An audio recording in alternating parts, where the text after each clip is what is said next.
This is Brother Sean. Today I want to talk to you about some options for home defense, specifically one of my favorite rifles, my Ar15. And I've built several of these. This is just kind of where I'm at right now. I really like the setup. It's very light, it's very accurate, it's very reliable. So just making this quick video. Some things I want to talk about when you're putting together an Ar15, and I really recommend you put it together. You know, a lot of guys are like, no, you got to buy it, you know, from a reputable manufacturer. I mean, you do have to buy parts from reputable manufacturers, but for the most part, the way the military specification works is that these parts are fairly interchangeable as long as you buy them from reputable companies. Now, I do that with the caveat that when you assemble this, probably one of the things I'd recommend is to actually have the upper already assembled. And if the upper is already assembled and test fired, then you don't really have to worry about it because everything else goes together. You can get online, you can watch tutorials for manufacturing these. It's really simple, and I think it's just a really good all-around gun. But I want to talk to you about some really important aspects of putting together an AR-15. Really, the main thing about the gun, probably the most important things, are the barrel and the bolt. And the bolt and the barrel are the most important things because really primarily as far as this gun goes, they're the parts that take the most pressure. They're the parts that are going to come under the most stress. So you want to make sure you get a really high quality barrel. On this particular one, I have an FN cold hammer forged chrome line barrel, and that is very important. The chrome lining helps extraction. The military uses that for a reason. This particular one is an upper made by Palmetto State Armory, and the only thing I've really done with it is I've actually drilled and pinned the gas block so it can't move, and that is something I recommend on any of these free-floated ones. You can actually get a model that has it pinned, but they weren't offering that at the time I got this. The other thing is the bolt. This particular one has a Colt bolt, but you know, a BCM or another quality manufacturer, I mean, even the Palmetto State Armory ones are quite good. So a good high quality bolt. Now, there are a lot of bolts out there, and I'm not going to go all into metallurgy, but in my opinion, the 158 Carpenter steel bolts are going to be better than the 9310 bolts, mainly because, I mean, and this, I'm saying this as a machinist, you know, 158 is, you have to have the right kind of equipment to machine something on that. You're going to have a piece of machinery that's going to be much more higher quality, like a Mazak or a Morisiki or something like that. And I mean, I know you don't know what any of those brands are, but my point is that the 158 Carpenter steel is harder to manufacture, and so you're going to have more precision machines do it usually. It's also the one that you see most shot peened. 158 Carpenter steel, it work hardens when you shot peen it. I don't want to go into a long explanation, but something you want to look for when you look for a bolt is you look for 158 Carpenter steel. There's a reason why the military uses it. There's a reason why there's a military spec for it. 9310, just to tell you the absolute truth, and this is something I'm really kind of suspicious a lot of these companies do, is that they'll get the bolt body mostly machined in another country, because 9310 you can get it all around the world, and what they'll do is they'll machine it like 80%, okay, and then they bring it in the United States and they'll cut the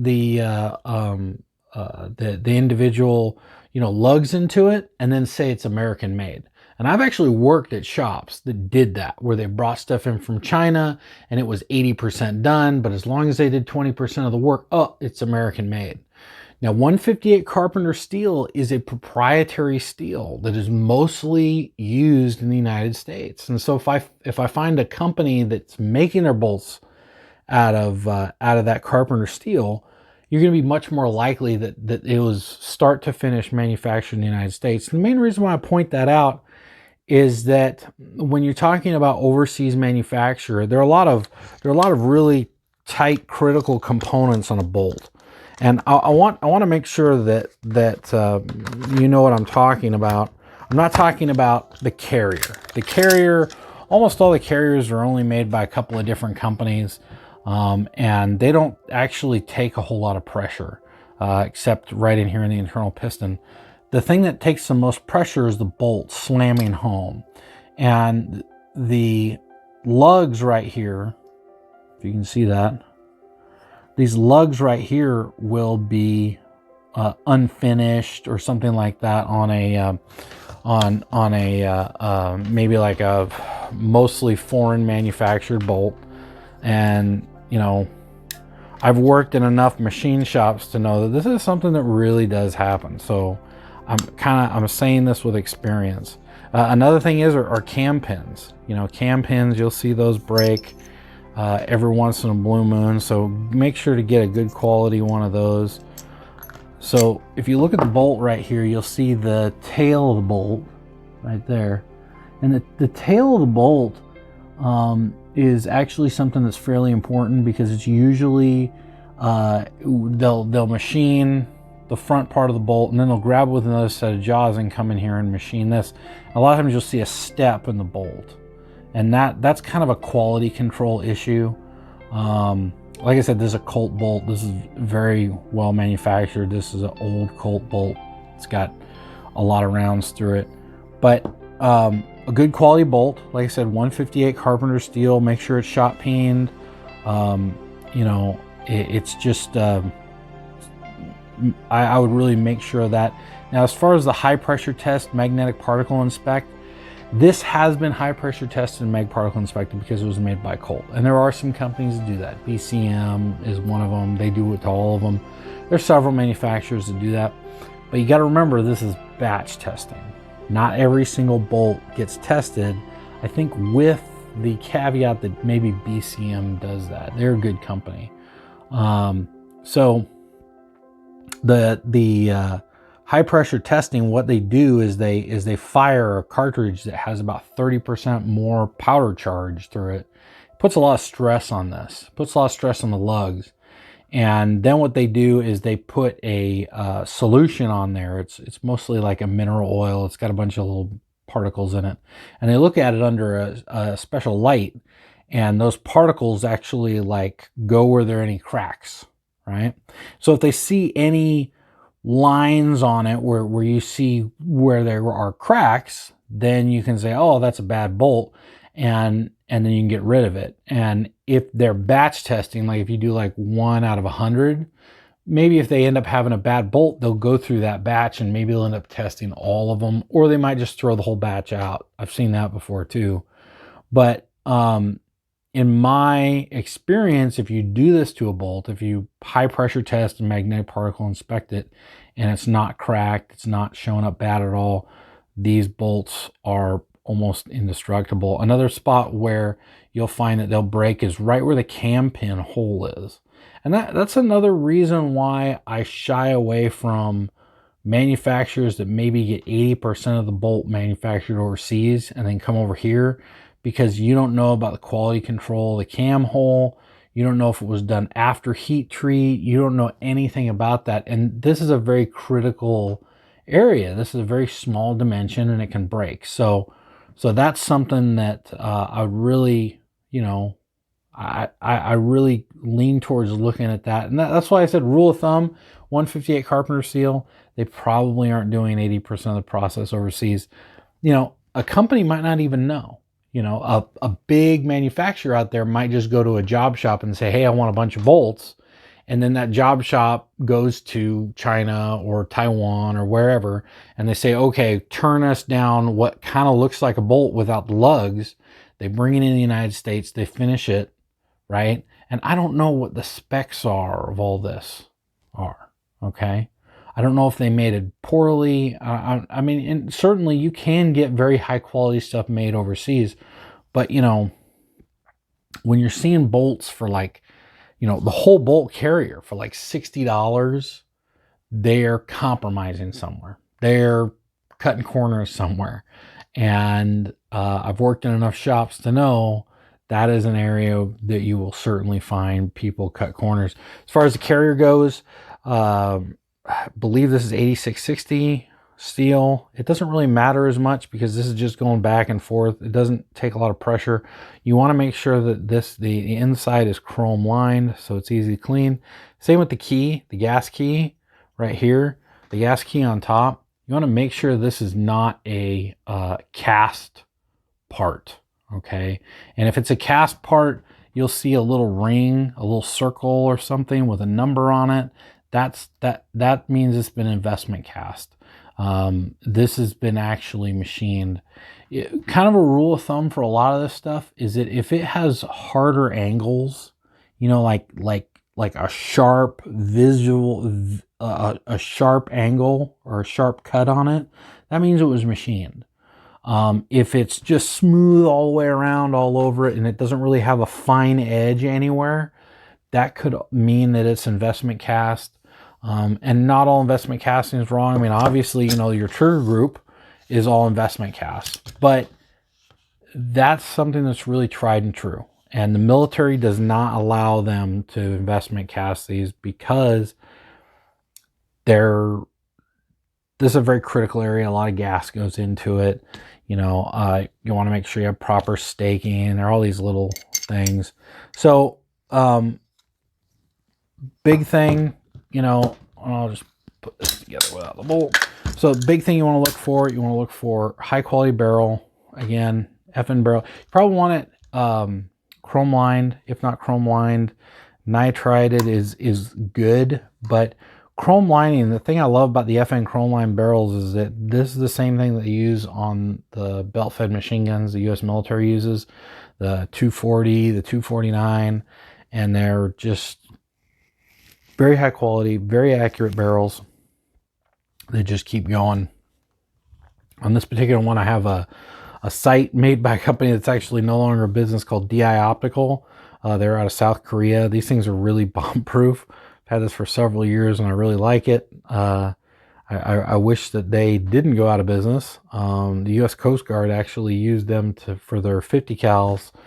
On the back right here, I actually have a stock that's a little bit shorter than most. This one's made by LWRCI. I like the fact that I can fold it up and just make this package a little shorter. This is a 14.7 inch barrel with a permanently pinned flash hider, so it gets it out to that legal 16-inch length. The front handguards is the standard Palmetto State one. This has gone through several iterations. The handguard has. This is a BCM front grip. I like the way it angles out. Feels really good when you hold it. The trigger group is just a standard mil-spec trigger group, and you know, you can buy mil-spec lower parts kits. CMMG, Daniel Defense, Colt, obviously. There's several companies that pretty much use all the same equipment. The charging handle, I really like the BCM charging handles made by Voltor. These are really high quality charging handles. This one's a medium latch. They're made from forgings, and really the advantage there is that you can charge it with one hand and you don't have to worry about your charging handle breaking or anything like that. The upper receiver on this, I believe, is an Aero Precision. The lower all is an Aero Precision. This is one of their, I believe, the Generation 2s. It's an M4E1. It's the contours on it are a little cooler. It's got a large magazine well for easy magazine loading. But other than that, it's a pretty conventional gun. I'm in it right now. I've got a Lancer Warfighter magazine. It's a polymer magazine with a steel feed lips. So it's a very strong magazine. I use Magpul mags too. Love the Magpul mags. Even though they aren't reinforced, they're very high quality. I've never really had any problems with them. So Lancer, Magpul, any good mil-spec magazine. Stay away from the Pro Mags and the cheap stuff out there. But you know, Magpul mags are $10 on sale, so get a hold of those. But as far as the barrel goes, love the effing cold hammer forged barrels from Palmetto State. Palmetto State actually will sell you the whole upper. They'll sell you a whole kit. I really like the cold hammer forged kit that they have available. That's it's $500, and the only thing you're missing is a lower receiver. And you can go down to your local gun shop, buy a lower receiver from anywhere from $50 to $100. Watch a video online. If you have a pair of vice grips, you can pretty much assemble it. They're not hard to assemble at all. Watch a couple of videos and you can put it together yourself. And for less than $600, you can get something that's pretty battle worthy. The stuff Palmetto State's putting out now is very high quality. I've compared several of them. First thing I do whenever I get an upper or a lower or anything like that is I get my calipers out and I go through it and I'm actually measuring, making sure it's dimensionally to the specification. And they're all using the same forgings. They're only, I think there are only 6 forging companies in the United States. There's Curio, there's Key, there's a couple others, but they pretty much all use the same forgings. So the material is going to be the same. Then it's just how you machine it.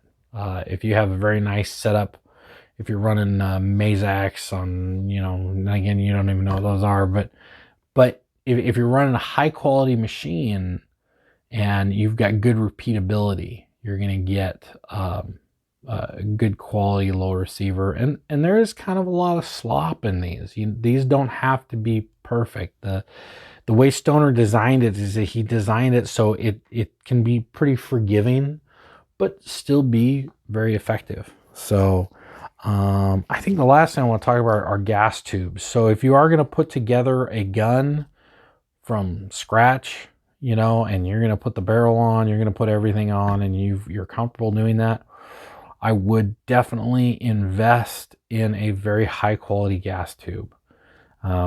Colt, LWRCI, BCM, someone who's going to get it. Now, obviously, those companies don't make the tubes. They're subcontracted out to other companies, but those other companies that they're going to buy them from actually make it to a military spec. There's a lot of Chinese gas tubes coming in that are just made out of cheap stainless steel extrusions. And I've seen the little pin inside shoot out of those. I've seen all kinds of crazy stuff. I've seen them bend real easily. So get you a good quality gas tube. And the difference is $8 for a cheap one, $20 for a high quality one. So spend that extra $10, get yourself a good gas tube, because having the gas in the system, that's how the gun works, and if your gun can't breathe, if it can't get the gas through the tube, or if the tube's kinked, or if it's not in some way not performing correctly, or if it's undersized, it's going to let too much gas outside the tube. That's kind of another video, but those are big things for me. 2 biggest things: bolt, barrel. Okay, bolt, 158 Carpenter steel, shot peened, phosphated, with a chrome line carrier. Big thing about that. The mag particle inspection and high pressure testing isn't as big of a deal, mainly because that's all batch testing. You don't know if it's every 500th bolt or every 5,000th bolt. You don't know unless you actually go through the company to find out. Unless it's like a BCM. Like I said, BCM, I'm pretty sure that the last time I checked, they do actually test every single bolt, and that's good. That'd be very good. And that's why you'll spend $170 for a BCM bolt carrier. But you can get a really high quality bolt carrier. Even like the high-end Palmetto State is like $110, and that's, from what I've seen, that's a good high quality bolt.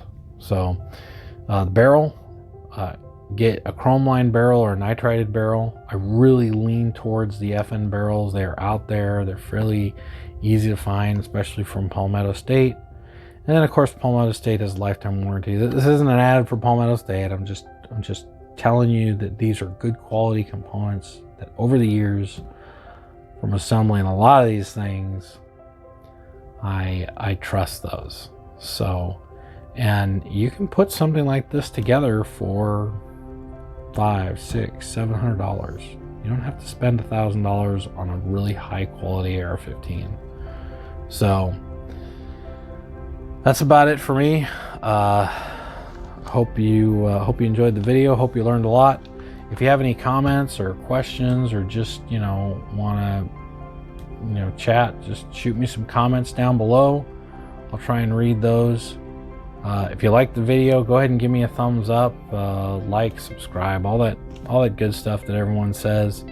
I think I covered just about everything. I've got a Magpul grip, and something I do recommend is actually having an extra bolt in here, because if anything that's going to break on this gun, it's probably going to be one of the lugs or your gas rings, or the bolt's literally going to break in half.